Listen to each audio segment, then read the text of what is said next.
যারা নতুন ভোটার হতে যাচ্ছেন বা যারা নতুন এনআইডি কার্ড করতে যাচ্ছেন তাদের জন্য এসএসসি সার্টিফিকেট বাধ্যতামূলক।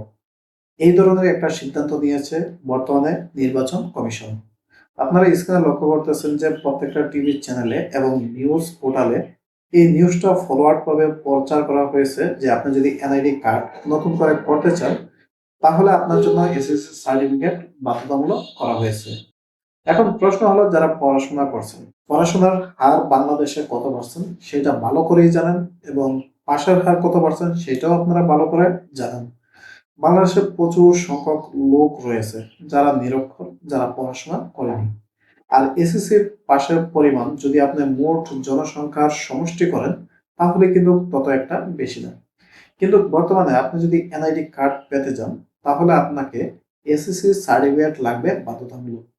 এটা কতটুকু যুক্তিসঙ্গত হয়েছে, কিভাবে করা হয়েছে সেই জিনিসটাই বিস্তারিত এখন জানতে পারবেন। দেখুন, আপনি যদি এসএসসি পাস করে থাকেন তাহলে অনেক সময় দেখা যায় যে আপনারা যে কাজটা করেন সেটা হলো যে আপনি এসএসসি সার্টিফিকেট দাখিল না করে আপনি যখন এনআইডি কার্ড তৈরি করেন তখন দেখা যায় যে এসএসসি সার্টিফিকেটের সাথে অনেকেরই নাম এবং বয়স সেগুলো কিন্তু ম্যাচিং করে না, যার ফলে পরবর্তীতে আপনারা সংশোধন করতে যান এবং বিভিন্ন ধরনের জটিলতায় পড়ে থাকেন। এটাকে নিরসন করার জন্য এখন থেকে যাদের এসএসসি সার্টিফিকেট আছে তাদেরকে বাধ্যতামূলকভাবে এসএসসি সার্টিফিকেট জমা দিয়ে তারপর নতুন এনআইডি কার্ডের জন্য আবেদন করতে হবে। এখন প্রশ্ন হলো যারা এসএসসি পর্যন্ত যায়নি, যারা পড়াশোনা করেনি তাদের ক্ষেত্রে কি এই সার্টিফিকেট বাধ্যতামূলক? না, সেক্ষেত্রে তাদের ক্ষেত্রে এই সার্টিফিকেট বাধ্যতামূলক না। যারা পড়াশোনা করেননি, মোটেও করেননি, তাদের এসএসসি সার্টিফিকেট প্রয়োজন পড়বে না।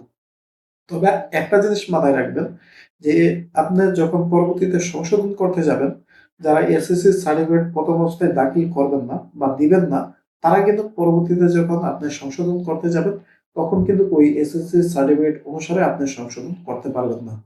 ধরুন আপনার নামের ভুল হয়েছে, বয়সের ভুল হয়েছে, পরবর্তীতে চাচ্ছেন যে সার্টিফিকেটের নাম বয়স ঠিক আছে, ওইটা এড করে ওইটার মতো আপনি মিলিয়ে সংশোধন করবেন, সেটা কিন্তু করা যাবে না। মূলত এই কারণটার জন্যই কিন্তু নতুন করে এসএসসি সার্টিফিকেট বাধ্যতামূলক করেছে সরকার। তবে যাদের সার্টিফিকেট নাই, যারা পড়াশোনা করেননি তাদের ক্ষেত্রে সার্টিফিকেট লাগবে না।